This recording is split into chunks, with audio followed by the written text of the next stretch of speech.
খলিলুর রহমানের ইউএস সফর নিয়ে। ইউএস সফরে খলিলুর রহমানকে মোটামুটি পুরো ডোজ দিয়ে পাঠানো হয়েছে এবং একবারও কিন্তু বলা হয়নি যে আপনি গিয়ে ডক্টর ইউনূসকে এই সমস্ত কথাগুলো বলবেন। যেন ডিফ্যাক্টো মানে প্রধান উপদেষ্টা যেন খলিলুর রহমান তাকে এমনভাবে ইউএস তাকে ট্রিট করছে। এখন প্রথমেই বলে দিই যে আমাদের ডক্টর ইউনূস প্রচুর অনেকগুলো লবিস্ট নিয়োগ করেছিলেন যে ইউএস এর কারোর সঙ্গে উনি বসবেন, কিন্তু কোনো লবিস্ট ফার্মই এই ব্যাপারে কাউকে সম্মত করতে পারেনি। কিন্তু খলিলুর রহমানকে তারা অ্যালাউ করেছে এবং তাদের যা বক্তব্য খলিলুর রহমানকে 7টি পয়েন্ট ধরে একদম পরিষ্কার বুঝিয়ে দেওয়া হয়েছে। তার আগের দিন জানেন আপনারা 36 পাতার একটা নোট দেওয়া হয়েছিল তাকে, যে আপনি এই নোটটা ভালো করে পড়ে নেবেন, পড়ে নিয়ে আপনার যা বক্তব্য সেই বক্তব্য আপনি বলবেন। সেই নোটটা দিয়েছিলেন জেমস গ্রিন, যিনি ইউএস সেনেট রিপ্রেজেন্টেটিভ। খলিলুর বলেছিলেন ইনি বেশ কড়া ধাঁচের মানুষ। এই নোটটা দেওয়ার পর কালকে যে আপনার মিটিংটা হয়েছে, সেই মিটিংটা হয়েছে খলিলুর রহমান তো ছিলেন, আজ ছিলেন পল Kapur, Sergio Gor, Allison Hooker H, political secretary. না, এর সম্পর্কেই বলেছিলেন যে ইনি বেশ কড়া ধাঁচের মানুষ। এখন কি কি বলা হয়েছে পয়েন্টগুলো একটা একটা করে আমি বলে যাচ্ছি। সেটা হচ্ছে 1 নম্বর, ঢাকার যে আচরণ এবং ঢাকার যে ব্যবস্থাপনা, সরকার পরিচালনা, তাতে ইউএস প্রচণ্ড ক্ষোভ প্রকাশ করছে এবং ইউএস এর জন্য ডক্টর ইউনূস এবং তার সরকারকে কখনো মার্জনা করবে না এবং তাকে উপযুক্ত তার বিরুদ্ধে ব্যবস্থা নেওয়া হবে। কি ব্যবস্থা সেটা কিন্তু পরিষ্কার করা হয়নি। নাম্বার 2, বারবার সংকেত দেওয়া সত্ত্বেও, আশ্বাস দিলেও কোনো রকম ব্যবস্থা নেওয়া হয়নি। কি ব্যবস্থা? দেশের শাসন ব্যবস্থাকে সুস্থির করা এবং কন্ট্রোলে আনা যে ব্যবস্থা, সেই ব্যবস্থা কিন্তু ডক্টর ইউনূস নেননি। এবার কেন নেননি সেগুলো কিন্তু পরের নোটে বলা হয়েছে। তারা বলেছেন যে চায়নার সঙ্গে আপনারা 3টে মেমোরান্ডাম অফ আন্ডারস্ট্যান্ডিং সই করেছেন। এই সম্পর্কে আমরা যখন জানতে চাই তখন আপনারা আমাদেরকে ভুল তথ্য দিয়েছেন, যেটা অমার্জনীয় অপরাধ। ইউএসকে ভুল তথ্য দেওয়া হচ্ছে অমার্জনীয় অপরাধ, যেটা ক্ষমাহীন চোখে দেখছে ওয়াশিংটন। এখন এখানে চায়না ঢাকা যে সম্পর্ক, সেই সম্পর্কটা এই 3টে চুক্তির মধ্যে একদম পরিষ্কার হয়ে গিয়েছে এবং চায়না সম্পর্ক ঢাকা সম্পর্কে কি কি বলছেন ওরা সেটাও আমি পরে আপনাদের বলছি। কি কি দিয়েছে? আপনারা বলেছিলেন যে এগুলো আগের সরকার করে গেছিল, আপনারা কিছু করেননি, কিন্তু কথাটা সর্বৈব মিথ্যে। এই সমস্ত এমইউ আপনার সরকার করেছে এবং আমাদের হাতে তার সমস্ত তথ্য প্রমাণ আছে। ডক্টর ইউনূসের বিরুদ্ধে যখন আমরা ব্যবস্থা নেব এই তথ্য প্রমাণগুলো তখন আমরা পেশ করব। তার মধ্যে কি আছে? স্ট্র্যাটেজিক্যাল কৌশল। স্ট্র্যাটেজিক্যাল কৌশল, যে অবাধ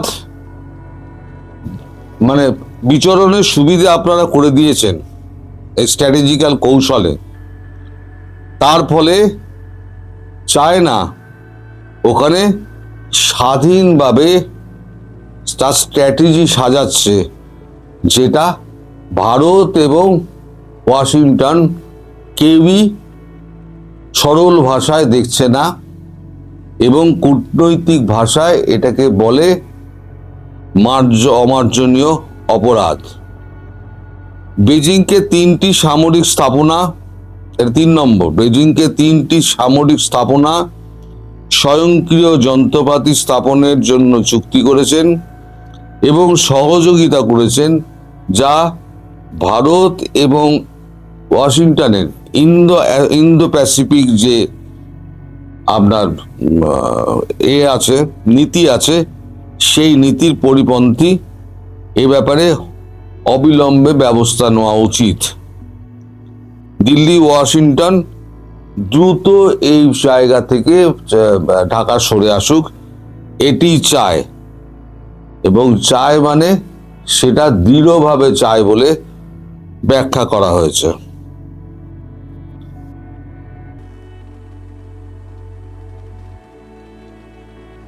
তিন নম্বর, ইন্দো প্যাসিফিক নীতিতে ঢাকাকে আরো আন্তরিক হতে হবে।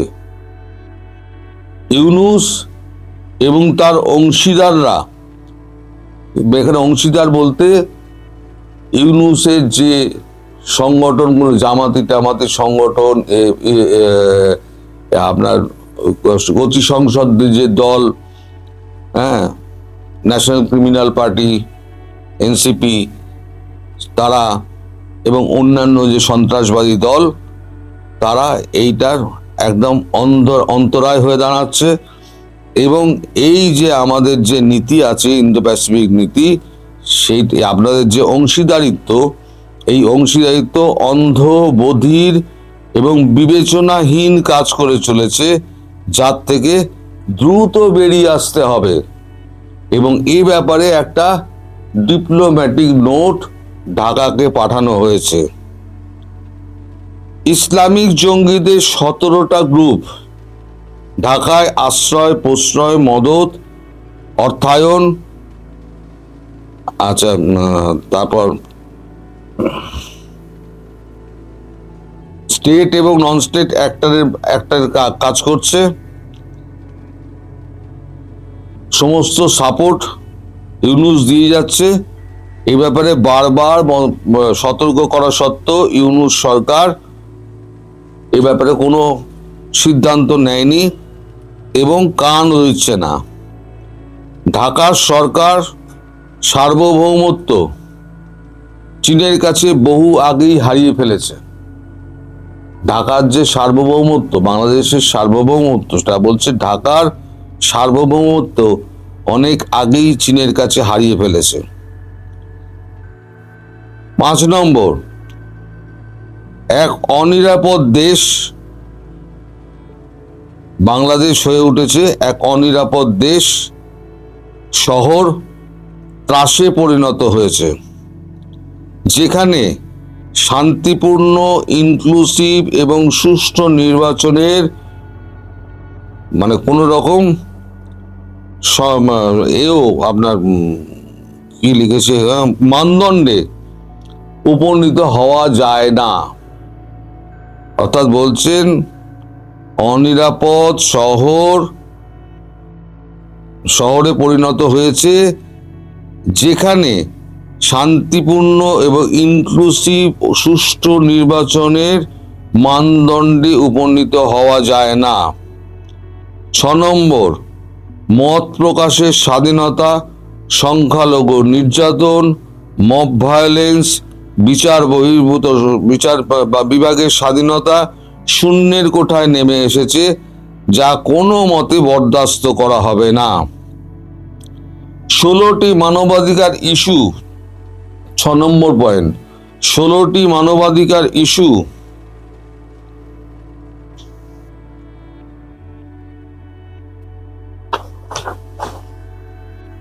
শূন্যের কোঠায় নেমে এসছে। ত্রাস ও ভীতির সঞ্চার, যেটা ভারত এবং ওয়াশিংটন এইটা দর্শকের ভূমিকায় আর বসে থাকতে পারবে না। ঢাকার কাছে কঠিন সময় আসছে। এটা কেবল আমাদের একার কথা নয়, ঢাকা এই ওয়াশিংটন এবং ভারতের যৌথ সিদ্ধান্ত। 7 নম্বর, ভারতকে কৌশলগত চাপে রাখার মানে এই নয় যে চীনকে সমৃদ্ধ করা। এতে ভারত ইউএস তাদের এই নীতি ক্ষতিগ্রস্ত হচ্ছে। অর্থাৎ ইউএস এবং ইন্ডিয়া যৌথভাবে যে এই বিষয়ে কাজ করছে সেটা তারা বারবার মনে করে দিয়েছেন। এখন আপনারা ভাববেন যে একদিকে ট্যারিফ নিয়ে এত কিছু ট্রাম্প করছেন, আবার পাশাপাশি মার্কো রুবিও, জেডি ভান্স তারাও আবার একটা প্যারালালি একটা যোগাযোগ রেখে যাচ্ছে ভারতের সঙ্গে। ব্যাপারটা কি? ব্যাপারটা হচ্ছে যে এরাও ধরে নিয়েছে যে ট্রাম্প ইমপিচড হবেন, ভারতকে কাট করা যাবে না, চীনকে কাট করা যাবে না, রাশিয়া তার তেল বিক্রি করবে এবং ইউক্রেনে নতুন করে আবার যুদ্ধ শুরু করবে। কারণ আমেরিকা যা করেছে, আমাদের মালিক যা করেছেন, মালিক তো একেবারে ন্যাটোর তো গোষ্ঠীর পিণ্ডি পাকিয়ে দিয়েছেন। সে ন্যাটো নিয়ে আমি পরে একটা ভিডিও করব, ন্যাটোটা নিয়ে। আর একটা ভিডিও করব, সেটা হচ্ছে বঙ্গোপসাগরে নতুন একটা নৌবন্দর হচ্ছে, সামরিক নৌবন্দর। সেটা ব্যাপারেও আপনাদের বলবো নেক্সট কোন একটা ভিডিওতে। আজকে এই যে আপনারা দেখছেন যে মার্কো রুবিও একরকম কথা বলছেন, ভারতের সঙ্গে যোগাযোগ করছে, ট্রাম্প আবার ওদিকে 5% ট্যারিফ বসানোর কথা বলছেন, একেবারে দুমদাম বকে যাচ্ছেন। এর আগে আমি একটা ভিডিওতে বলেছিলাম, মার্কিন কংগ্রেস, ডেমোক্র্যাট এবং রিপাবলিকান তিনজনেই বলে দিয়েছিল যে আপনি এখন আর কোনো রকম টুইট করবেন না, ভারতের বিরুদ্ধে কোনো রকম মুখ খুলবেন না। কিন্তু মালিক তো মালিক আবার একটা ছেড়ে দিয়েছেন, ভারত মোদীজি আমার খুব ভালো বন্ধু, কিন্তু আমায় খুশি করতে পারেননি। তিনি এখন ইউএস থেকে তেল কিনে যাচ্ছেন, তাই আমি তার উপরে 500% ট্যারিফ চাও। এতে কি হচ্ছে? ইউএস এর সঙ্গে সম্পর্ক খারাপ হচ্ছে। ইউএস জানে যে বহু বছর বাদে আমাদের সঙ্গে সম্পর্কটা একটুখানি ঠিক হয়েছে, তাই আমাদের যদি করতে হয় তাহলে এমন কিছু করে দেখাতে হবে যেটাতে ভারত সন্তুষ্ট হয়। ভারত যেটা বরাবরই চাইছে যে বাংলাদেশ থেকে পা তোলো। তাই এই সামন্তরাল একটা প্রশাসন দুদিকে চলছে, একদিকে হচ্ছে ট্রাম্প আর তার কয়েকজন সঙ্গী সাথী, আর বাকিটা হচ্ছে পুরো ইউএস কংগ্রেস, ইউএস ডেমোক্র্যাট এবং রিপাবলিকান এবং আপনার মানে মার্কো রুবিও, জেডি ভান্স। আর এরা জানে, মার্কো রুবিও, জেডি ভান্স জানেন যে ইমপিচ হলে পরে তাহলে জেডি ভান্স হবেন পরবর্তী রাষ্ট্রপতি। তাহলে পরবর্তী রাষ্ট্রপতিকে দাঁড় করাতে গেলে এখন থেকে ভারতের সঙ্গে কাজ করতে হবে, যাতে ভারতের সঙ্গে যে সম্পর্কটা ট্রাম্প নষ্ট করেছেন সেই সম্পর্ক যাতে পুনরুদ্ধার করা যায়। তাই এখন বাংলাদেশের ব্যাপারে তারা উঠে পড়ে লেগেছে। এটা হলো মোদ্দা ব্যাপার। তবে এই যে সমস্ত আলোচনাটা হয়েছে, এই আলোচনার মধ্যে ইউনূস সম্পর্কে কোনো রকম মন্তব্য করা হয়নি। শুধু বলা হয়েছে, ইউনূস ওদের খলিলুরকে বলে দেওয়া হয়েছে যে ভারত এবং ওয়াশিংটন চায় দ্রুততম এই সময়ের মধ্যে এইগুলো ঠিক করতে। যদি না হয় তাহলে ডক্টর ইউনূসকে, সরকার প্রধানকে এবং সরকারের অন্যান্য যারা আছে অংশীদারগণ, তাদেরকে চরম শাস্তি পেতে হবে এবং সেটা খুব বেশি দূরে নয়। কারণ যা হচ্ছে ইউনূসের কিন্তু খাল খিঁচে দেবে, এইটুকু বলা যায়। ভারতও খিঁচবে, আমেরিকাও খিঁচবে। যদি ভারত তুলে না আনে তাহলে এবারে আমেরিকা তুলে নিয়ে যাবে, এ ব্যাপারে নিশ্চিন্ত থাকুন। আর সেক্ষেত্রে ভারত আমেরিকাকে বেস ইউজ করতে দেবে, যে তোমার হেলিকপ্টার নিয়ে এসো, আমার বেসে নামাও, নয়ডায় নামাও, নয়ডা থেকে তুমি তুলে নিয়ে যাও, গিয়ে ঢাকা থেকে তুলে নিয়ে আসো। তাহলে ভারত ঢুকলো না, পার্শ্ববর্তী রাষ্ট্র ঢুকলো না, যে বসিয়েছিল ইউনূসকে বসিয়েছিল ইউএস এসে নেভি সিল এসে বুটস অন গ্রাউন্ডস করে নেপথ্যে চ্যাংদোলা করে তুলে নিয়ে চলে যাবে। আর এটা ইউএস এর কাছে কোনো সমস্যাই নয়। এটা পৃথিবী একবার দেখে নিয়েছে, ট্রাম্প দেখিয়ে দিয়েছে। ট্রাম্পের দেখানো পথে হেঁটে মার্কো রুবিও এবং জেডি ভান্স এই কারবারটি করতে চলেছেন। এটা হচ্ছে, আমি কালকে বলেছিলাম রেড সিগন্যাল, অনেকে দিয়ে দিয়েছে গ্রিন সিগন্যাল, আমায় লিখেছেন গ্রিন সিগন্যাল। যারা লিখছে তারা ওই বিশ্ব রাজনীতির বও জানে না, তাদের জীবনটা থেমে আছে ইউটিউব আর ফেসবুকে, বাকিটা তাদের কাছে একটা অজানা পৃথিবী। ফলে রেড সিগন্যাল না সবুজ সিগন্যাল, এটা কয়েকদিনের মধ্যে পরিষ্কার হয়ে যাবে। আপনাদের যে এত কৌতূহল ছিল যে খলিলুর কি বার্তা দিয়ে এলেন, খলিলুর একটা সাংঘাতিক বার্তা দিয়ে এলেন। সেটা হচ্ছে মার্কিন যুক্তরাষ্ট্র এবং ভারত যৌথভাবে কোনো একটা বড় রকমের অ্যাকশন নিতে যাচ্ছে। সেক্ষেত্রে মার্কিন যুক্তরাষ্ট্রকে ভারতের ভূমি ব্যবহার করতে দেওয়া, এটি হলো মূল কথা।